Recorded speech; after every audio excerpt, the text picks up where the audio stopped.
the midnight meal, Vatey started delivering food at night because the app paid double after 11 p.m. and she needed the money more than she needed sleep.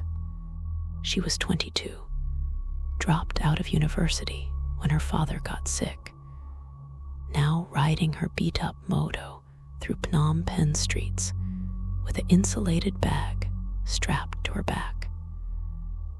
Most nights she'd do 10, 15 deliveries, enough to cover her father's medicine and the rent on their room in poor Sen Che. The orders were usually predictable. Drunk people wanting fried chicken, night shift workers ordering rice and pork, occasionally some rich kid in a fancy condo ordering Japanese food at 2 a.m. because they could. The weird order came in at 1:47 a.m. on a Tuesday. Pick up Lucky Food Mart on Street 63. Deliver to address in Chuol Cork, 8th floor apartment.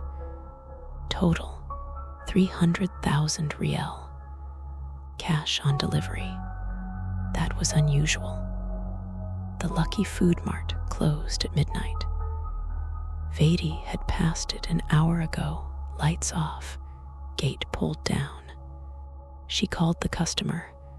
No answer. She messaged through the app. Store is closed. Cannot pick up order.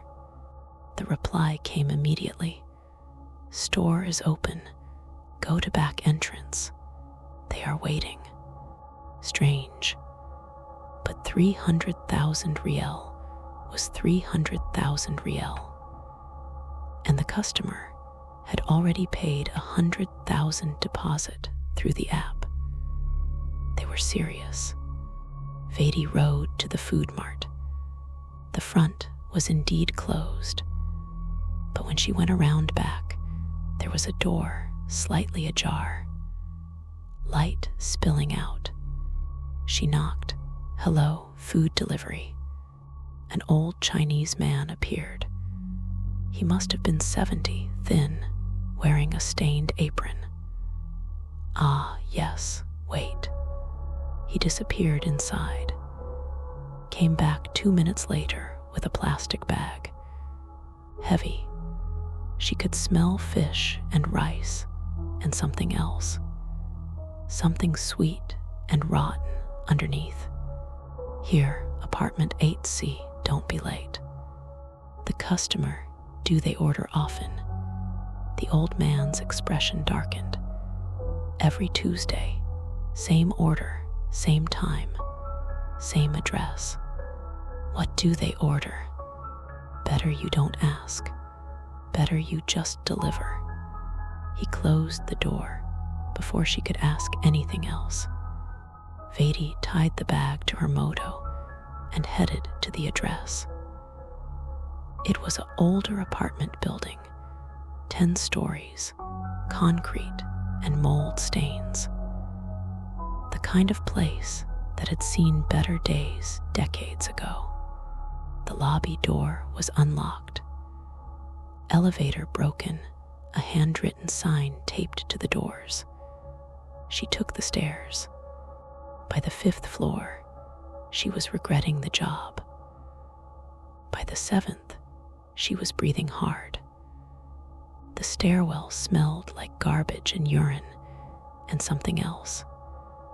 That same sweet rot she'd smelled in the food bag. 8th floor. The hallway was dark. Only one light working, flickering at the far end. Apartment 8C was the second door on the left.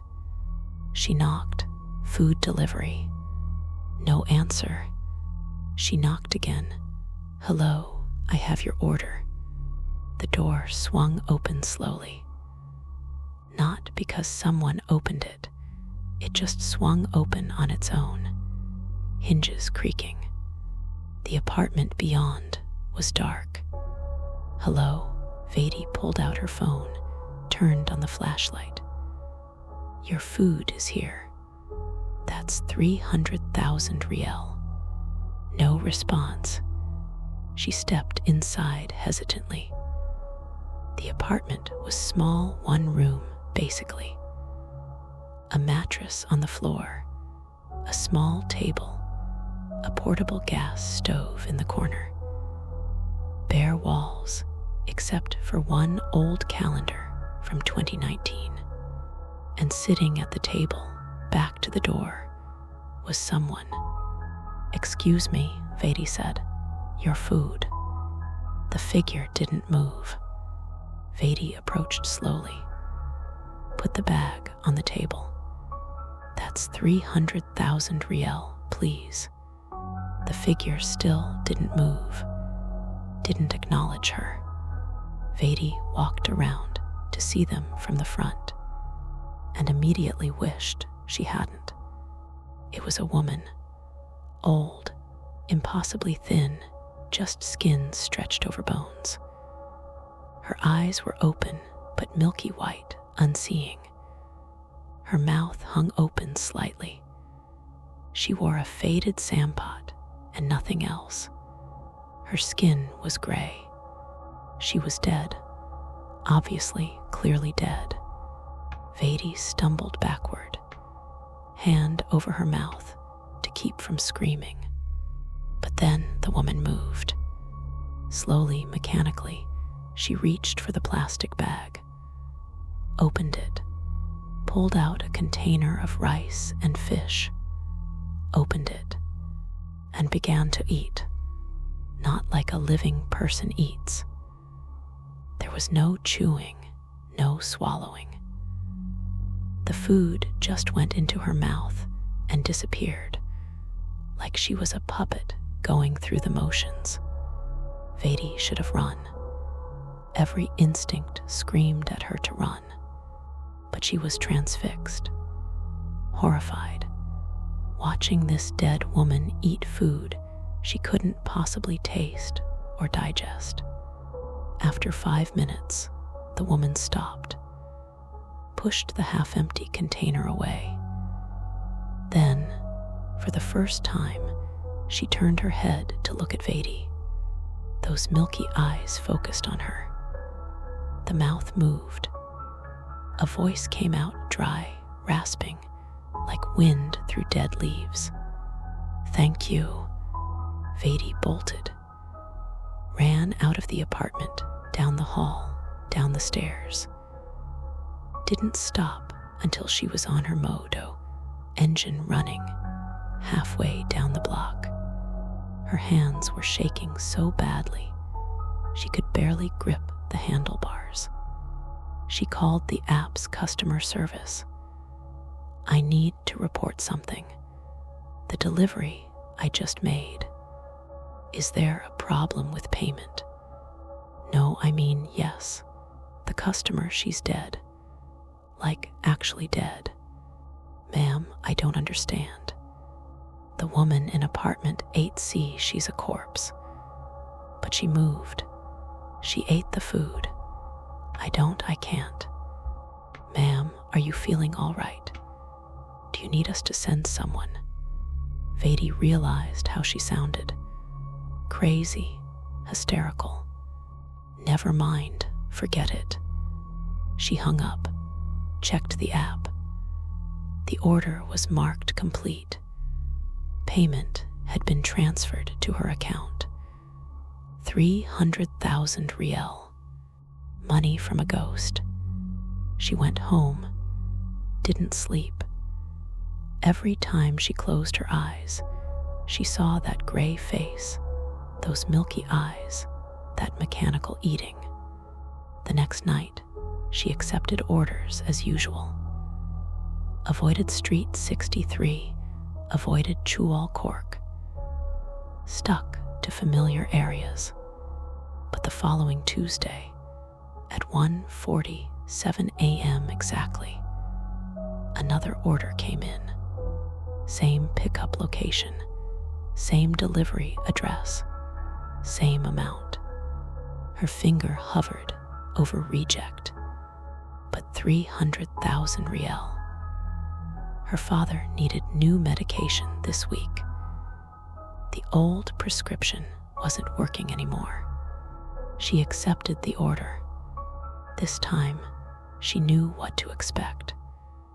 Went to the back entrance of the food mart. The same old Chinese man was waiting. "You came back," he said. "I need the money." "They always come back." He handed her the bag. "You want advice?" "What?" "Don't ask questions. Don't try to understand. Just deliver the food and leave. That's how you survive this job." "Who is she?" "The woman in apartment 8C. I told you, don't ask questions. Please, I need to know what I'm delivering to." The old man sighed. Her name was Ming Chantrea. She lived alone, very poor. Her son moved to America, never sent money, never called. She couldn't afford food most days, starved slowly over several months. Neighbors found her body 4 months ago. 4 months, but she's still there. Yes, still waiting for food, still hungry. Some people die, but the need doesn't die with them. The hunger continues. That's impossible. You delivered to her. You saw her. You tell me what's possible. Vatey had no answer to that. She took the food to apartment 8. See, this time, the door was already open. The woman was sitting in the same position, waiting. Vatey put the bag on the table. Didn't wait to see her eat. Just left quickly, collected her payment through the app. But as she walked away, she heard that rasping voice. "Thank you." This became a routine. Every Tuesday, 1:47 a.m., the same order. Vatey would pick it up, deliver it, leave. The woman would eat her midnight meal. Vatey would collect her 300,000 riel. She tried to tell herself it was fine. Just another weird customer. Phnom Penh was full of weird people. This was just weirder, but it haunted her. The image of that corpse mechanically eating. The knowledge that somewhere in Chuol Cork, in a dark apartment, a dead woman sat alone, eternally hungry, waiting for her weekly meal. On the 5th week, Vatey made a decision. She accepted the order as usual. But this time, when she picked up the food, she added something. Stopped at a spirit house, bought incense and flowers and fruit. Offerings for the dead. The old Chinese man at the food mart saw her additional bags. "What are you doing?" "I'm going to help her. Really help her." "You can't help her. She's beyond help." "I have to try." "Girl, listen to me. I've been making this food for 2 years, ever since her body was found. She died owing me money, 3,000 riel for rice she bought on credit. I felt guilty. So when her ghost started calling in orders, I filled them. Thought maybe if I gave her food, she'd find peace. Move on. And she's still here, still hungry, still waiting. Some ghosts can't be helped. They're too trapped in their need. But I have to try. Don't you understand? She died alone, starved. Nobody cared. Maybe if someone shows they care now, it won't change anything. Death is death. But Vatey went anyway. Apartment. The woman was there, same position, waiting. Vatey set down the food. Then she set up the offerings, lit the incense, arranged the flowers. Ming Chantrea, she said softly, I brought you food, but also I wanted to say I'm sorry.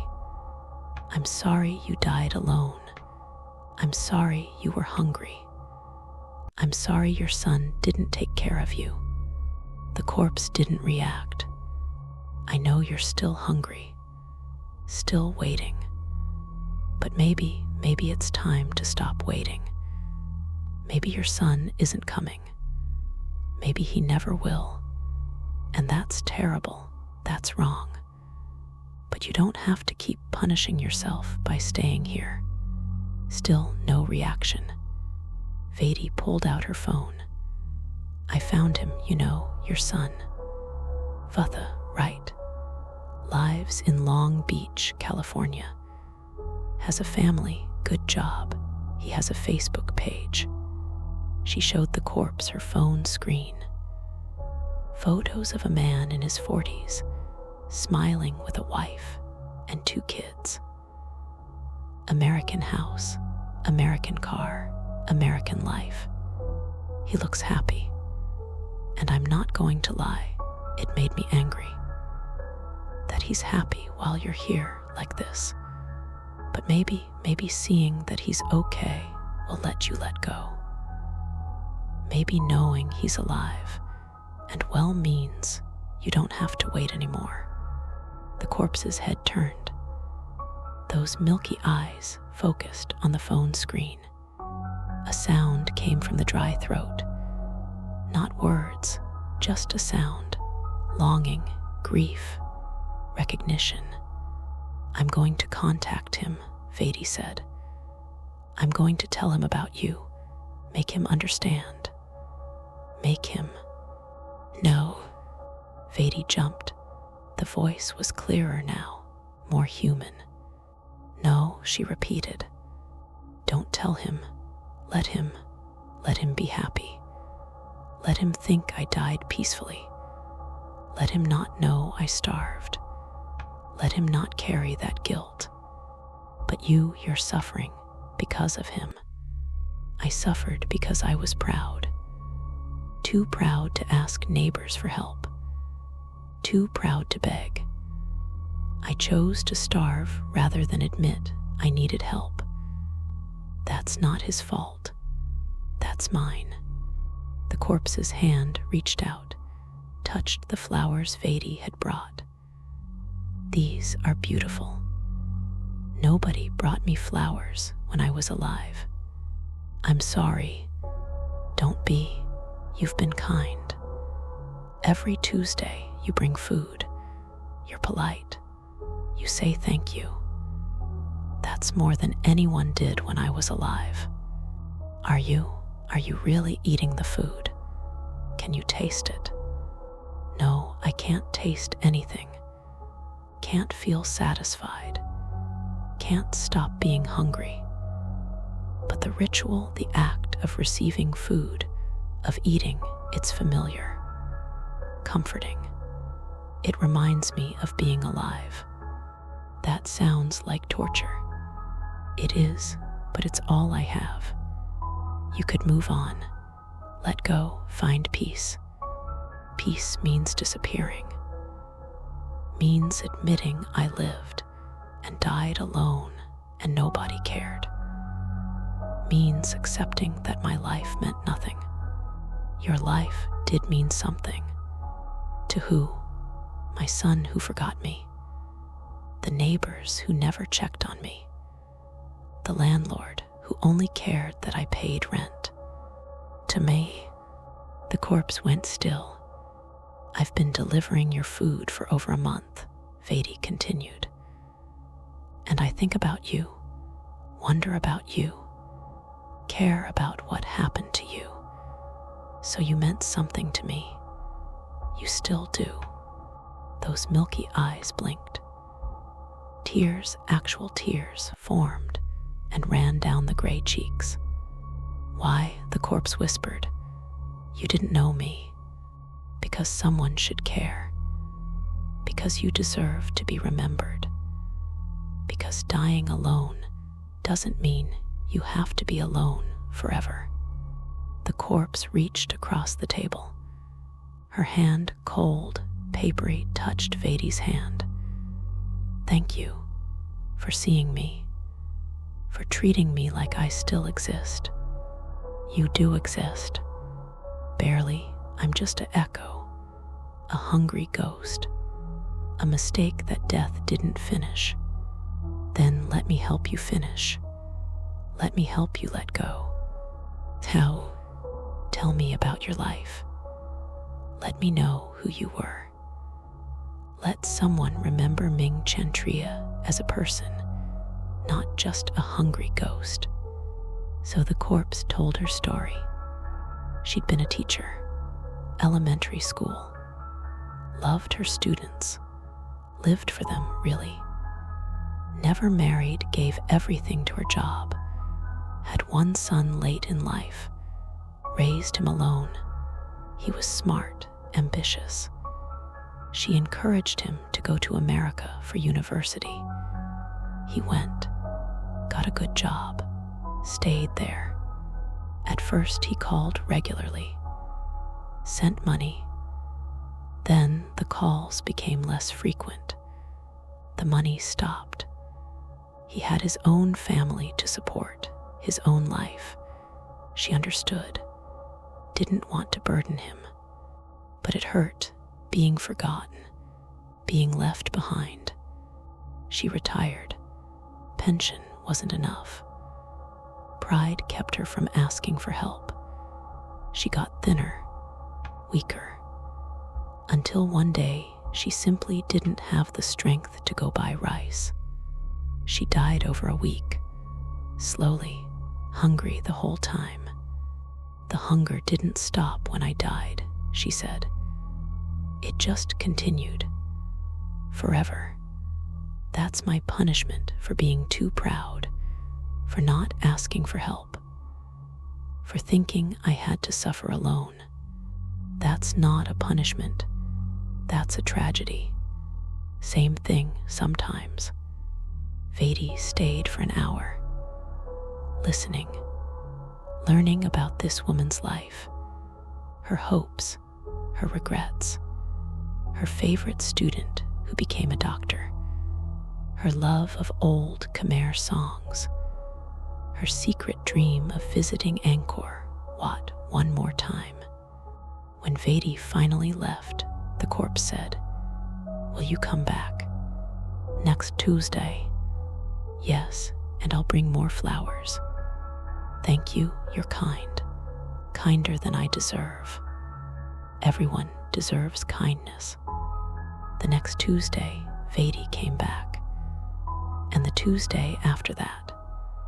For 3 months, every Tuesday, she delivered food and stayed to talk, brought flowers, sometimes fruit. Once, she brought a small radio and played old Khmer songs. The corpse slowly changed.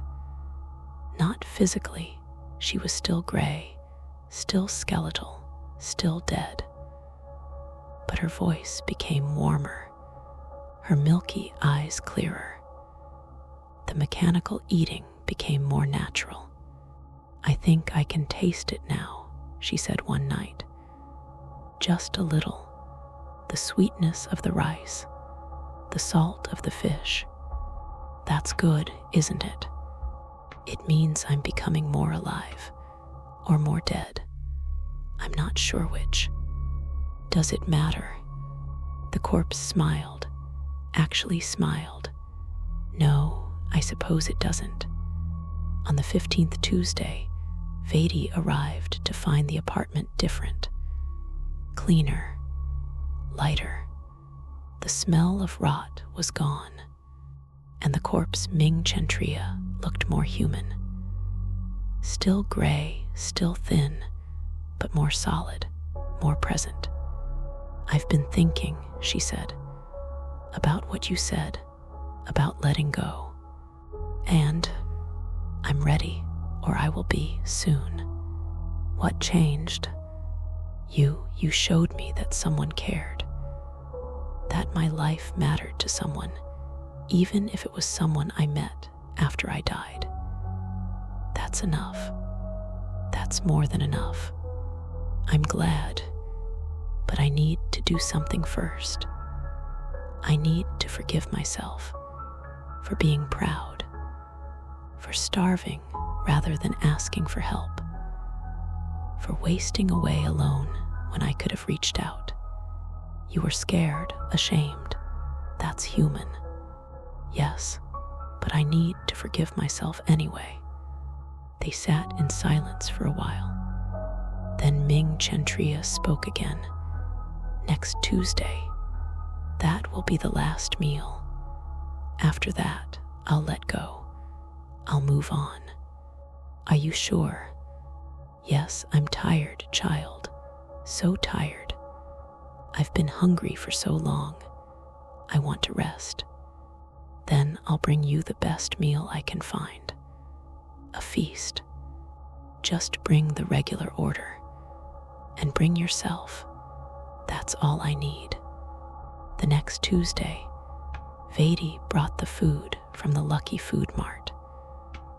But she also brought something else, a letter. I wrote to your son, she said, told him about you, about how you died, about how you've been here waiting. I told you not to. I know, but he deserved to know. And you deserve to be mourned properly. Did he respond? Yes, Vatey pulled out her phone. Read the message. I didn't know. God, I didn't know. I thought she was fine.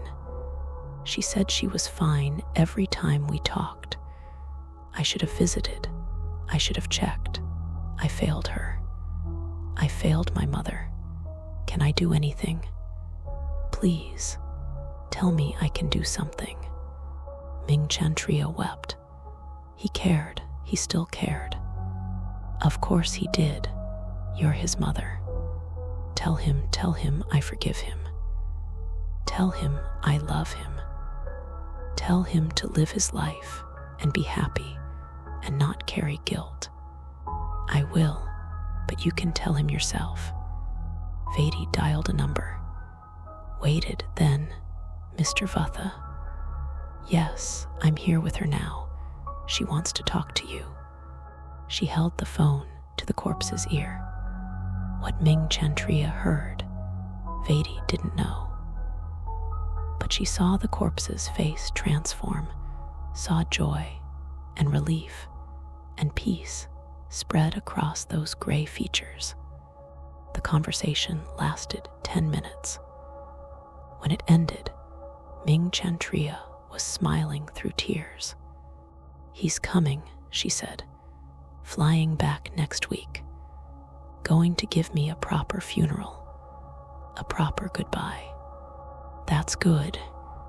Yes, that's very good. She looked at Vatey.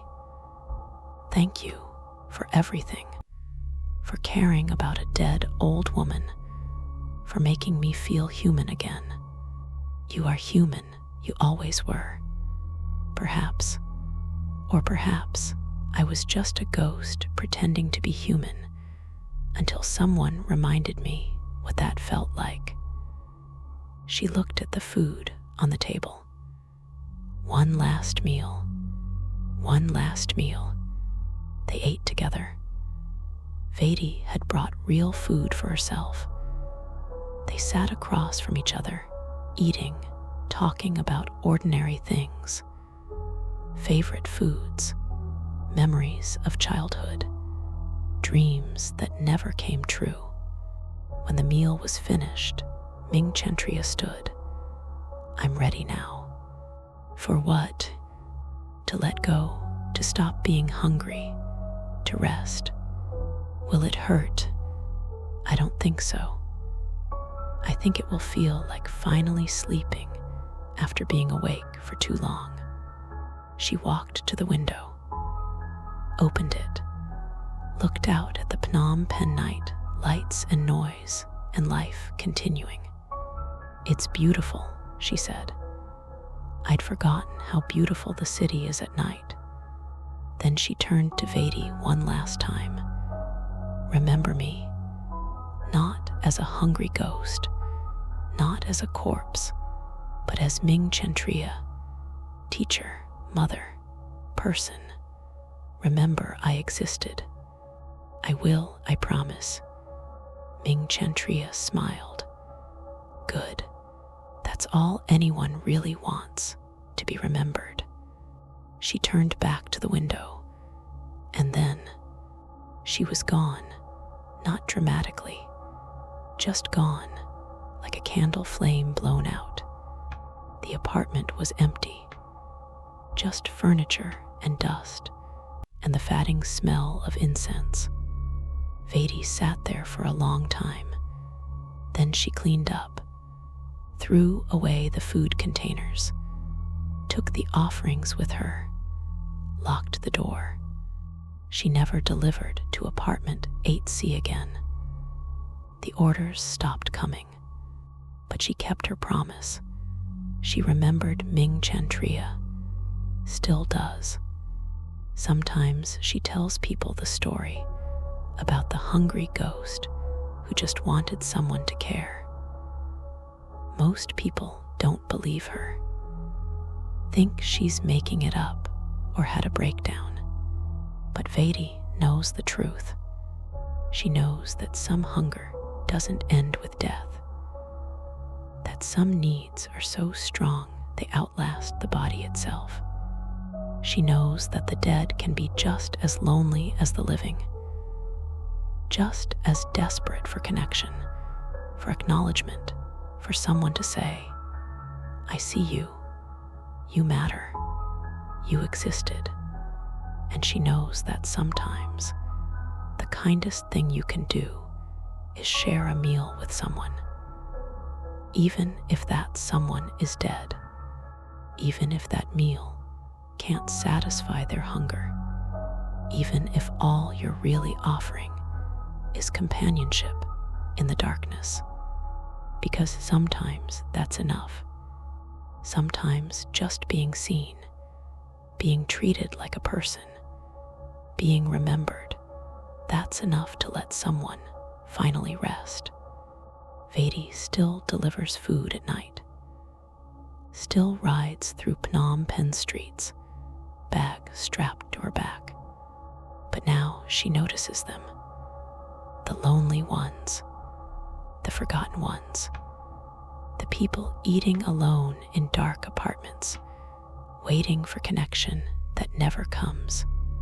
She takes an extra minute sometimes, asks how they are, thanks them genuinely, treats them like they matter, because they do matter, because everyone deserves to be seen, because she learned from Ming Chantrea that the worst kind of hunger isn't for food.